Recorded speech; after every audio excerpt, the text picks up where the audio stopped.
everyone, and today we're watching the video presentation of Group 5. And in this video, we're going to be talking about histogram.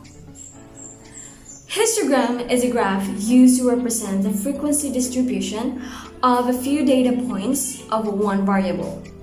But before we could focus to the main point of this discussion, let's just take a look back of what a graph is.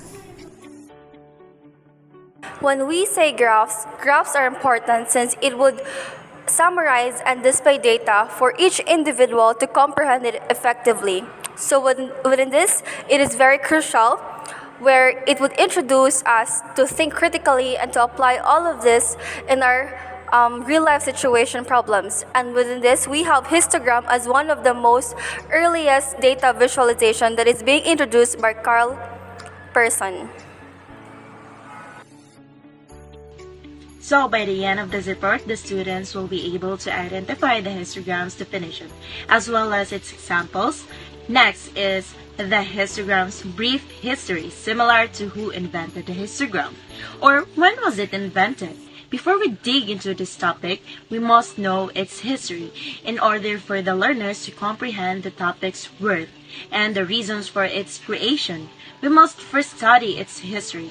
Next is the histogram's purpose, as well as importance. Fourth will be the steps in making a histogram. At the end of the goal will be identifying or differentiating the histograms from the bar graph. What is histogram? So, histogram is a graphical depiction of continuous or discrete data. It is employed to present interval scale, summarize, of a discrete or continuous data. It is frequently used to conveniently depict the main characteristic of the data distribution. The histogram is shown as a collection of neighboring rectangles, where each bar represents a certain types of data. There are the various types of histogram. Number 1, the normal distribution. A histogram chart is said to be of the normal distribution if it is bell-shaped. It is a symmetrical arrangement of a dataset that has only one peak. Similar data distribution on both sides. Number 2, the bimodal distribution. This distribution contains of different normal distributed graphs with two different peaks. The third type of histogram is a skew distribution. This is an asymmetric graph with eccentric peaks towards the boundaries of the graph. There are two types of skew distributions. First, the right skew distribution, and the second is the left skew distribution. And lastly is the random distribution. This is the fourth type of histogram. This is usually when combining a dataset containing variables with different properties. In this case, the data must be sorted and analyzed separately. A histogram is a type of bar graph used to present data. An assortment of rectangles with bases and the spaces between class boundaries make up a histogram. Each bar in the adjacent rectangles represents a different type of data for both related and dissimilar classes. Rectangles have heights that are commensurate to the associated frequency. The horizontal axis shows the range of numbers. The vertical axis displays the amount of data that is represented in each range. So step 1, represent the data in the continuous form. So when we say continuous form, it is exclusive form. So if it is in the discontinuous form, it is inclusive. So again, if continuous, it is exclusive. If it is discontinuous, it's inclusive. So step 2, mark the class interval along the x-axis on a uniform scale. And step 3, mark the frequencies along the y-axis in a uniform scale. And step 4, construct rectangles with class intervals are bases and corresponding frequencies as heights.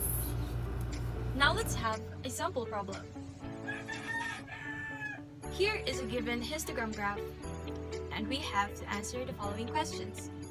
First, prepare or create a cumulative frequency distribution table from the given histogram graph. Second is which has the maximum frequency. Third, which has the minimum frequency. So first, we have to create a distribution table. Given in the histogram graph are the class intervals and the frequency. So we have class intervals 10 to 20, 20 to 30, 30 to 40, and 40 to 50, which has their equivalent frequencies.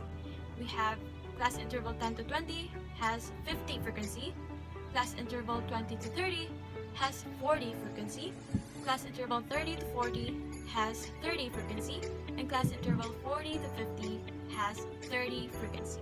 So how do we get the cumulative frequency? So the cumulative frequency is calculated by adding each frequency from a frequency distribution table.